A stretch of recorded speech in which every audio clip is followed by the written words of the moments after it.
తెలంగాణలో పల్లె నుంచి పట్నం దాకా ప్రతి వార్తను ప్రజలకు చేరవేసే సరికొత్త ప్రయత్నం. ప్రతి జిల్లా నుంచి సంక్షిప్త రూపంలో సమస్త సమాచారం. తెలంగాణ 33 జిల్లాల సమగ్ర వార్తా స్రవంతి మీ ముందుకు తెచ్చింది టీ న్యూస్. 33 జిల్లాల నుంచి మా ప్రతినిధులు అందించే 33 వార్తల్ని ఇప్పుడు చూద్దాం.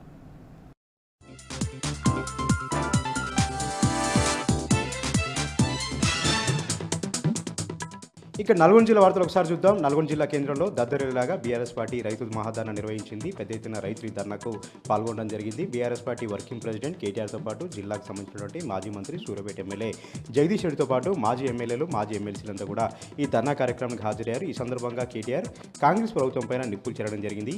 ఎక్కడికక్కడ కూడా రైతులు ఆత్మహత్యలు చేసుకుంటా ఉన్నారు. రుణమాఫీ కాక అధికారుల చుట్టూ కార్యాలయ చుట్టూ తిరుగుతూ ఉన్నారు. రైతు భరోసా లేక పెట్టుబడి లేక వడ్డీ వ్యాపారాన్ని ఆశ్రయిస్తున్నారంటూ కూడా కేటీఆర్ ఈ సందర్భంగా ఆగ్రహం వ్యక్తం చేయడం జరిగింది. రేవంత్ రెడ్డి వచ్చిన దగ్గర నుంచి కూడా రాష్ట్రంలో రైతులు నానా అరిగోసపడుతున్నారంటూ కూడా ఆయన ఆగ్రహం వ్యక్తం చేయడం జరిగింది. ఎవరైనా కేసులు పెట్టినా ఎవరిని వేధించినా కూడా బీఆర్ఎస్ పార్టీ రైతుల తరఫున అలుపెరిగిన పోరాటం చేస్తుందంటూ కూడా ఆయన సందర్భంగా స్పష్టం చేశారు. చౌటుప్పల్ నుంచి నార్కట్పల్లి వయా నల్గొండ మీద కూడా భారీ ఎత్తున కార్యకర్తలందరూ కూడా భారీ కాన్వాయ్తో కేటీఆర్ గారికి ఘనంగా స్వాగతం పలకడం జరిగింది. వేలాది మంది రైతులు వేలాది మంది కార్యకర్తలు ఇక్కడికి తరలిరాగా క్యాడర్లో జోష్ నెలకొంది. కేటీఆర్ గారి ప్రసంగం క్యాడర్లో జోష్ నింపింది. ఇక సూర్యాపేట జిల్లా వార్తలు ఒకసారి చూద్దాం. సూర్యాపేట జిల్లా తిరుమల పోలీస్ స్టేషన్లో సాక్షాత్తు లంచం తీసుకుంటూ ఎస్ఐ ఏసీబీకి పట్టుబడ్డాడు. బియ్యం వ్యాపారం నుంచి ₹1,00,000 డైరెక్ట్గా లంచం తీసుకుంటుండగా ఏసీబీ అధికారులు ఆకస్మికంగా తనిఖీ చేసి పోలీస్ స్టేషన్లోనే ఎస్ఐ సురేష్తో పాటు మరొక కానిస్టేబుల్ నాగరాజుని అరెస్ట్ చేయడం జరిగింది. ఏదైతే సిద్దిపేట జిల్లాకు సంబంధించినటువంటి చంద్రశేఖర్ అటువంటి బియ్యం వ్యాపారిని కొద్ది రోజులుగా వేధిస్తూ ఉన్నాడు ఎస్ఐ సురేష్. అతనిపైన అక్రమంగా కేసు పెడతాను అని చెప్పి బెదిరించడం జరిగింది. కేసు పెట్టకుండా ఉండాలంటే ₹1,00,000 లంచం ఇవ్వాలని కూడా కొద్ది రోజులుగా వేధిస్తుండడంతో ఎటు పాల్పోలేక చంద్రశేఖర్ ఏసీబీ అధికారులను ఆశ్రయించడంతో ఈరోజు ₹1,00,000 పోలీస్ స్టేషన్లోనే ఎస్ఐకి ఇస్తుండగా ఏసీబీ అధికారులు నేరుగా పట్టుకొని కేసు నమోదు చేసి అరెస్ట్ చేయడం జరిగింది. నేరుగా ఒక ఎస్ఐ స్థాయి వ్యక్తి ₹1,00,000 లంచం తీసుకుంటూ పట్టుబడడంతో పోలీస్ శాఖలో ఒక్కసారిగా కలకలం రేగింది. కాంగ్రెస్ పార్టీ వచ్చిన దగ్గర నుంచి అన్ని శాఖల్లో కూడా అవినీతి జాడ్యం పెరిగింది, అవినీతి పెరిగింది, లంచాల యొక్క వ్యవహారం పెరిగిందని కూడా ప్రజలందరూ కూడా ఆగ్రహం వ్యక్తం చేస్తుంటారు. పరిస్థితి అక్కడ నెలకొంది. ఇక మరొక వార్త చూద్దాం. సూర్యాపేట జిల్లా కోదాడలో గంజాయి తాలిసినటువంటి 3 వ్యక్తుల్ని సూర్యాపేట జిల్లా కోదాడ పోలీసులు అరెస్ట్ చేశారు. వారి దగ్గర నుంచి 10 కిలోల గంజాయిని కూడా స్వాధీనం చేసుకున్నారు. గత కొంతకాలంగా ఈ 3 యువకులు కూడా ఆంధ్ర ఒరిస్సా బార్డర్ నుంచి గంజాయిని తీసుకొచ్చి హైదరాబాద్, ముంబై లాంటి ప్రాంతాలకు తరలిస్తున్నారని కూడా పోలీసులు విచారణ వెల్లడించడం జరిగింది. హైదరాబాద్, విజయవాడ జాతీయ రహదారి పైన తనిఖీలు చేస్తుండగా ఈ 3 పట్టుబడ్డట్టుగా కూడా పోలీసులు వివరాలు వెల్లడించారు.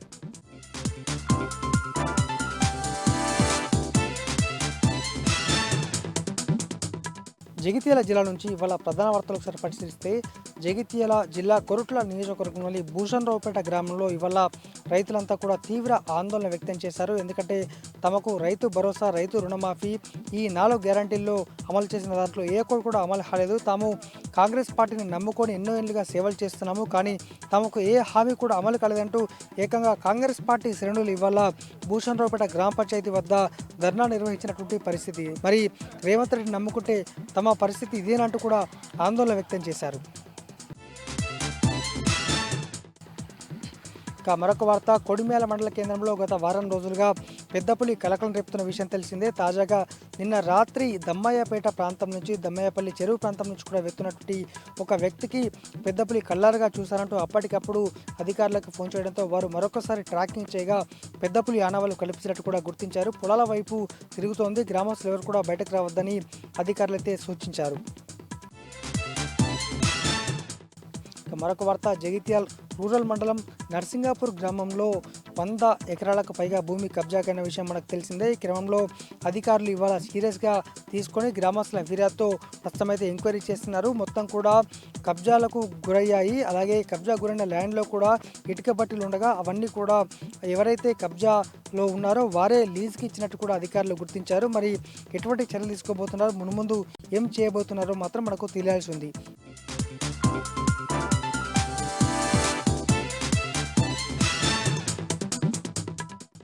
వరంగల్ జిల్లా ప్రధాన వార్తలను పరిశీలించినట్లయితే ఖానాపురం మండల కేంద్రంలోని గ్రామ పంచాయతీ దగ్గర పెన్షన్దారులు ప్రభుత్వానికి వ్యతిరేకంగా ప్లకార్డులతో నిరసన తెలిపారు.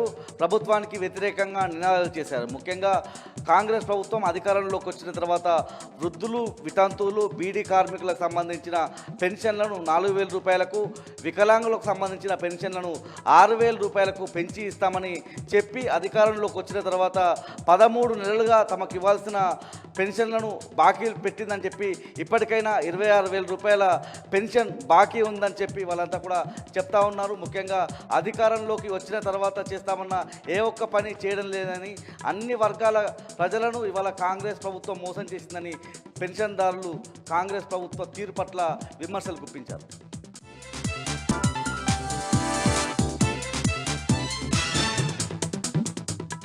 ఆదిలాబాద్ జిల్లా వార్తల విషయానికి వస్తే దేశంలో జరిగే గిరిజన జాతరలో రెండో అతిపెద్ద గిరిజన జాతరగా గుర్తిపోయిన నాగోబా జాతర ఈరోజు నుంచి ప్రారంభం కానుంది. ఇంద్రవెల్లి మండలం కేస్లాపూర్లో ఈ నాగోబా జాతర జరగనుంది. దాదాపు వారం రోజుల పాటు జరిగే ఈ నాగోబా జాతరకు అధికారులు అన్ని ఏర్పాట్లు పూర్తి చేశారు. నెల రోజుల నుంచే ఈ జాతరకు మెస్రం వంశానికి చెందిన గిరిజనులు ప్రత్యేక ఏర్పాట్లు చేస్తారు. గంగా జలాన్ని తీసుకురావడానికి దాదాపు 150 కిలోమీటర్లు కాలినడకన వెళ్ళి గోదావరి నదిలో పవిత్ర గంగాజలాన్ని తీసుకొచ్చి మళ్ళీ కాలినడక తిరిగి వచ్చి నాగోబా ఆలయానికి చేరుకుంటారు. ఈరోజు మహాపూజతో ఈ నాగోబా జాతర ప్రారంభం కానుంది.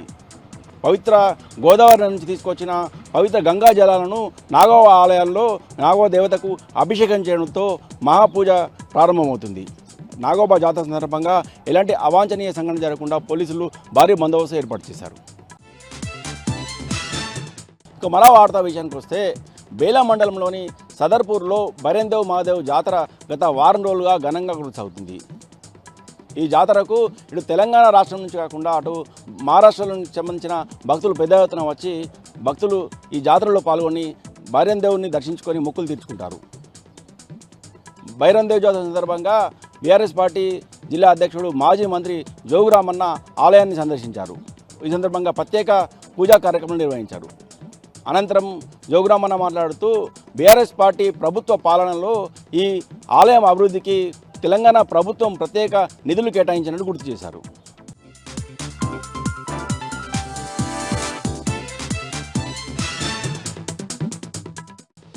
మంచిర్యాల జిల్లాలోని ప్రధాన వార్తలకు వస్తే జిల్లా కేంద్రంలోని పాత మంచిర్యాలలో గల మూతపడ్డ శాలివాన పవర్ ప్లాంట్ ప్రధాన గేటు ముందు కార్మికుల రిలే నిరాహార దీక్షలు 9వ రోజుకు చేరుకున్నాయి. శాలివాన పవర్ ప్లాంట్ మూతపడి 26 నెలలు గడుస్తున్నా కార్మికులకు క్లోజింగ్ బెనిఫిట్స్ అందజేయలేదని, పవర్ ప్లాంట్కు సంబంధించిన భూములను రియల్ ఎస్టేట్ వ్యాపారులు ఎవరు కూడా కొనవద్దని, ఈ నెల చివరి వారంలోగా కార్మికుల డిమాండ్లు యాజమాన్యం అంగీకరించని పక్షంలో శాలివాన పవర్ ప్లాంట్ సంబంధించిన భూములలో తాము గుడిసెలు వేయడానికి సిద్ధంగా ఉన్నామని కార్మికులు అన్నారు.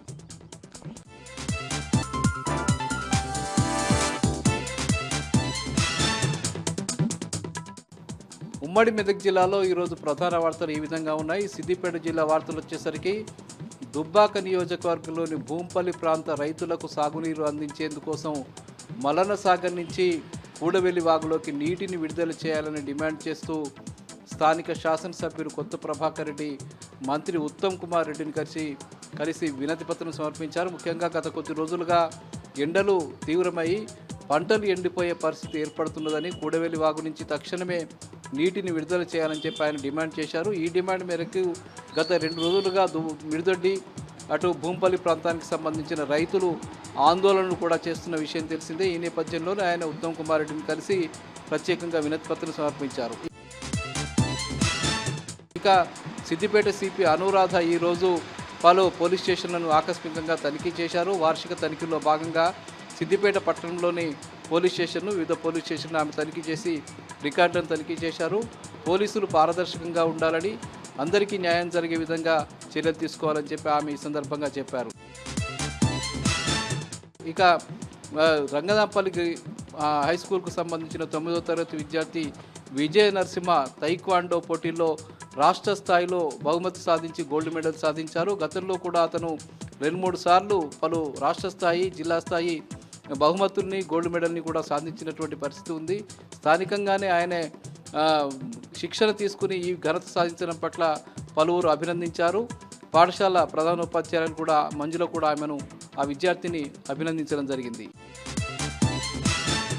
ఇక సంగారెడ్డి జిల్లా వార్తలు వచ్చేసరికి సంగారెడ్డి జిల్లా జహీరాబాద్లో ఈరోజు రోడ్డు భద్రతా వారోత్సవాల్లో భాగంగా వారోత్సవాలు నిర్వహించారు. పోలీసులు, ట్రాఫిక్ పోలీసులు కలిసి ఈ కార్యక్రమం నిర్వహించారు. ఘనంగా ఈ కార్యక్రమం జరిగింది. ఇక మెదక్ జిల్లా వార్తలు వచ్చేసరికి మెదక్ జిల్లా రామాయంపేటలోని చెరువులో పడి ఒక వృద్ధురాలు మృతి చెందింది. ఈ మృతికి గల కారణాలని పోలీసులు విచారణ చేస్తూ ఉన్నారు. కేసు నమోదు చేసుకుని దర్యాప్తు చేస్తున్నటువంటి పరిస్థితి ఉంది.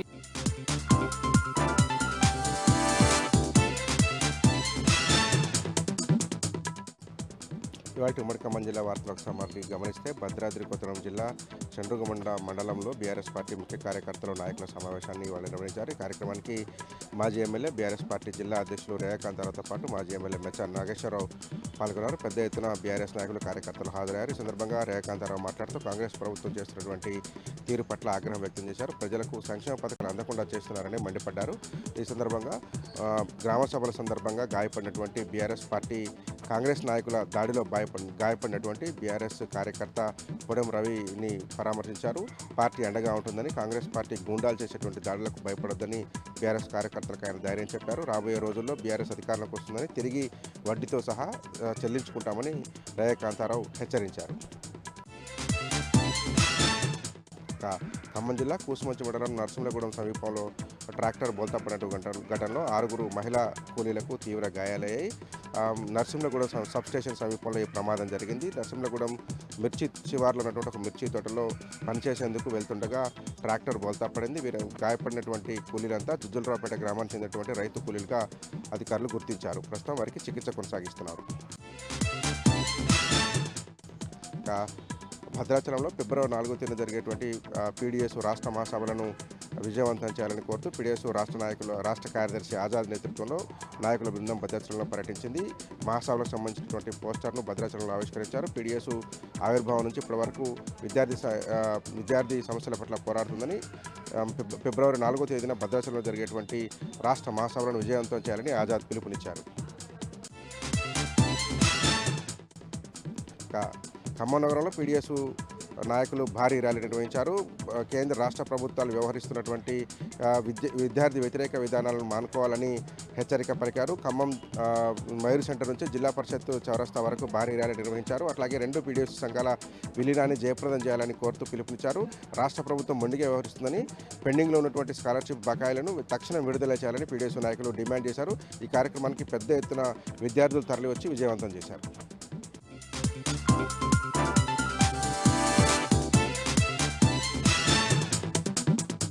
ఇక ఈరోజు నాగర్ కర్నూలు జిల్లా ప్రధాన వార్తలు చూసినట్టయితే కల్వకుర్తిలో save environment and public schools youth for Seva సంయుక్త ఆధ్వర్యంలో 10వ తరగతి విద్యార్థులకు ప్రేరణా తరగతి నిర్వహించారు. మండలంలో ఉండేటువంటి 550 మంది విద్యార్థులకు భగవాన్ శ్రీ సత్యసాయిబాబా మందిరంలో వాళ్ళకు ప్రేరణా తరగతి నిర్వహించడంతో ఈ ప్రేరణా తరగతులను సీనియర్ సివిల్ జడ్జి శ్రీదేవితో పాటు జూనియర్ సివిల్ జడ్జి కావ్యలు ప్రారంభించారు. ఈ కార్యక్రమానికి ముఖ్య వక్తలుగా వందే మాతరం ఫౌండర్ రవీందర్తో పాటు జూనియర్ కళాశాల మాజీ ప్రిన్సిపల్ సురేందర్ రెడ్డితో పాటు గుబ్బ ఈశ్వరయ్యలు పలువురు వక్తలు హాజరై విద్యార్థులకు దేశభక్తితో పాటు భక్తి భావాలు, పెద్దల పట్ల గౌరవం, సమాజం పట్ల అవగాహన, వాటితో పాటుగా విద్య వల్ల ఉపయోగాలు అనే అంశాలపైన వాళ్ళకు పూర్తిగా స్ఫూర్తి నింపినటువంటి పరిస్థితి. ఈ కార్యక్రమాన్ని విద్యాశాఖ సహకారంతో నిర్వహించినట్టు నిర్వాహకులు అనిల్ భగత్ తెలిపారు. మరొక వార్త చూసినట్టయితే నాగర్ కర్నూలు జిల్లా పెంట్లవెల్లి మండలం మల్లేశ్వరం సమీపంలోని కృష్ణానదిలో నిషేధిత అలవివలతో దివాకర్ అనే వ్యక్తి తెలంగాణ ఆంధ్రప్రదేశ్కు సంబంధించినటువంటి 7 మంది వ్యక్తులతో వెట్టి చాకిరీ చేయిస్తున్నారని చెప్పేసి జాతీయ ఆదివాసీ సమగ్ర అభివృద్ధి సంస్థ ఆధ్వర్యంలో జిల్లా కలెక్టర్ బదావత్ సంతోష్కు ప్రజావాణిలో ఫిర్యాదు చేయగా కలెక్టర్ స్పందించి సంబంధిత అధికారులకు ఈ కేసును పరిష్కరించాలని చెప్పేసి చెప్పగా వాళ్ళు తక్షణమే స్పందించి ఈరోజు వెట్టి చాకిరీ చేస్తున్నటువంటి 7 మందికి ముక్తి కల్పించినటువంటి పరిస్థితి కనిపించింది. ఈ కార్యక్రమంలో కార్మిక శాఖ అధికారితో పాటు ఎంఆర్ఓ సంబంధిత అధికారులతో పాటు హాజరయ్యారు. మొత్తంగా చూసినట్టయితే వెట్టి చాకిరీ ఎవరు చేయించినా అని చట్టపరమైనటువంటి చర్యలు తీసుకుంటామని చెప్పేసి కూడా అధికారులు హెచ్చరించినటువంటి పరిస్థితి కనిపించింది. మరొక వార్త చూసినట్టయితే నాగర్ కర్నూలు జిల్లా బల్మూర్ మండలం రామగిరి చెంచుగూడెంలో ఉన్నటువంటి అంగన్వాడీ కేంద్రాన్ని కలెక్టర్ బదావత్ సంతోష్ ఆకస్మికంగా తనిఖీ చేశారు. అక్కడ చదువుతున్నటువంటి విద్యార్థుల సంఖ్య, వాళ్ళకు అందిస్తున్నటువంటి మెను భోజనాన్ని అన్నింటిని కూడా పరిశీలించారు. వాళ్ళకు సమయపాలనతో పాటు మెనూ ప్రకారం భోజనము అన్నీ కూడా అందించాలని చెప్పేసి, అక్కడ క్రమశిక్షణతో ఆ విద్యార్థులను పెంచాలని చెప్పేసి, వాళ్ళ బరువు అవన్నీ కూడా సక్రమంగా ఉండే విధంగా చూడాలని చెప్పేసి, వాళ్ళకు ప్రభుత్వం నుంచి వస్తున్నటువంటి అన్ని కూడా సకాలంలో అందించి వాళ్ళ లోపల అవగాహన కల్పించాలని చెప్పేసి కలెక్టర్ బదావత్ సంతోష్ అక్కడ ఉన్నటువంటి అంగన్వాడీకి సంబంధించినటువంటి సిబ్బందితో పాటు అంగన్వాడీ అధికారులకు కూడా సూచించినటువంటి పరిస్థితి కనిపించింది.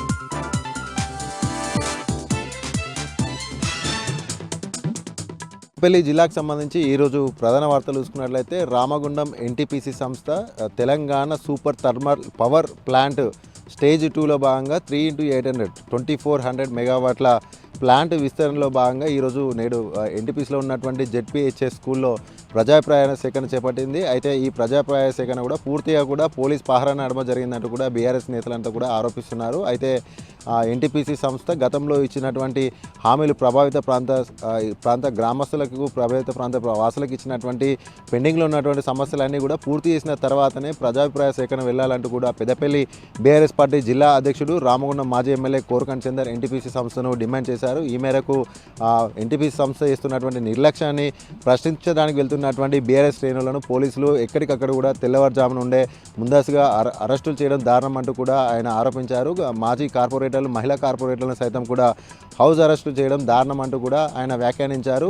కేవలం ప్రభుత్వ కనుసన్నలలో పోలీస్ పహారా నడుమ ఎన్టీపీసీ సంస్థ ప్రజాభిప్రాయ సేకరణ నిర్వహించడాన్ని ఆయన తీవ్రంగా తప్పుపట్టాడు. ఎన్టీపీసీ ప్రభావిత ప్రాంత ప్రజలు ఎదుర్కొంటున్నటువంటి సమస్యల పట్ల ప్రశ్నించడానికి వెళ్తున్నటువంటి కోరకంటి చందర్ను అరెస్ట్ చేయడానికి కూడా ఆయన తీవ్రంగా ఖండించారు. అంతేకాకుండా ప్రజాభిప్రాయ సేకరణ అంటే అన్ని ప్రభుత్వ మరియు ప్రతిపక్ష నేతలతో పాటుగా అన్ని పార్టీలకు కోరిక మేరకు వారి యొక్క ప్రశ్నలన్నీ కూడా నివృత్తి చేయాల్సిన అవసరం ఉంటుంది. అంతేకాకుండా స్థానిక ప్రజలు, ప్రభావిత గ్రామాల ప్రజలు, నిపుణులు, పర్యావరణవేత్తలు వీరందరి సమక్షంలో జరిగినప్పుడే అది ప్రజాభిప్రాయ సేకరణ అవుతుంది. కానీ కేవలం ఏకపక్ష ధోరణిగా కేవలం ప్రభుత్వానికి సంబంధించినటువంటి ప్రజాప్రతినిధుల సమక్షంలో అత్యంత పకడ్బందీగా పోలీస్ పహారా నడుమ 780 మంది పోలీసు బందోబస్తు నడుమ ప్రజాభిప్రాయ సేకరణ నిర్వహించాల్సిన కర్మ ఎన్టీపీసీ సంస్థకి ఏంటంటూ కూడా కోరకంటి చందర్ ఎన్టీపీసీ సంస్థను ప్రశ్నించారు. వెంటనే ఈ ఏకపక్షంగా జరిగినటువంటి ప్రజాభిప్రాయ సేకరణ రద్దు చేయాలి, మళ్ళీ అందరి సమక్షంలో ప్రజాప్రాయ సేకరణ చేపట్టాలంటూ కూడా ఆయన డిమాండ్ చేశారు. ఇక్కడ ఉన్నటువంటి పొల్యూషన్, దుమ్ము ధూళి కారణంగా మాతంగి కాలనీ కావచ్చు, బద్రిపల్లి కావచ్చు, కుందనపల్లి కావచ్చు, సమీపంలో ఉన్నటువంటి 17 గ్రామాల ప్రజలు తీవ్రమైన అనారోగ్యానికి గురవుతూ క్యాన్సర్, గుండెపోటు వంటి రోగాల బారిన పడుతూ మృత్యువాత పడుతున్నా కూడా ఎన్టీపీసీ సంస్థ వారి పట్ల కూడా విద్యా వైద్యం పట్ల కూడా నిర్లక్ష్యం వ్యవహరిస్తుంది. కాబట్టి ఎన్టీపీసీ సంస్థ రావడానికి స్వాగతిస్తున్నాం. కానీ ప్రభావిత ప్రాంత ప్రజల సమస్యలన్నీ కూడా పరిష్కరించి వారి యొక్క ఆరోగ్యం పట్ల, విద్యా వైద్యం పట్ల తగిన చర్యలు చేపట్టిన తర్వాతనే ప్లాంట్ విస్తరణ చేయాలి. లేదంటే పెద్ద ఎత్తున కూడా ఎన్టీపీ సంస్థ ముందు రామగుండం నియోజకవర్గ ప్రజలందరినీ కూడా తీసుకువెళ్ళి పెద్ద ఎత్తున కూడా ఆందోళన చేపడతామంటూ కూడా ఈ సందర్భంగా ఎన్టీపీ సంస్థను కోరకంటి చందర్ డిమాండ్ చేశారు. అలాగే మరొక ప్రధాన వార్త చూసుకున్నట్లయితే పెద్దపల్లి సబ్ రిజిస్ట్రార్ కార్యాలయం అవినీతిమయమైనటువంటి సంఘటన ఆలస్యంగా వెలుగులోకి వచ్చింది. గత 2 రోజుల క్రితం జరిగినటువంటి అవినీతి భాగవతం పైన పెద్దపల్లి వాసులంతా కూడా ఆశ్చర్యం వ్యక్తం చేస్తున్నటువంటి పరిస్థితులు. గత 2 రోజుల క్రితం 2 రియల్టర్ల మధ్య తలెత్తినటువంటి విభేదం కారణంగా అక్కడ పనిచేస్తున్నటువంటి దస్తావేజు విలేకరి దస్తగిరి పైన సాక్షాత్తు రిజిస్టర్ కార్యాలయంలో రిజిస్టర్ ముందు తలుపులు వేసి మరి కూడా దాడి చేసినటువంటి సంఘటన పట్ల దస్తావేజులంతా కూడా ఆందోళన చేపట్టారు. దీనికి బాధ్యులైనటువంటి వారందరిపైన కూడా కఠిన చర్యలు తీసుకోవాలంటూ కూడా వారు డిమాండ్ చేశారు. అయితే ఒకరికి రిజిస్టర్డ్ అయినటువంటి భూమిని మరొకరికి ఏ విధంగా రిజిస్టర్ చేస్తారు, ఇందులో పెద్దపల్లి సబ్ రిజిస్టార్ అధికారి అశోక్ అవినీతికి పాల్పడ్డారంటూ కూడా దస్తావేజు కూడా ఆరోపిస్తున్నారు. దీనికి సంబంధించిన తనపైన దాడి చేసినటువంటి బాధితులైన అందరిపైన కూడా తగిన చర్యలు తీసుకోవాలంటూ కూడా బాధితుడు పోలీసులు ఫిర్యాదు చేశాడు.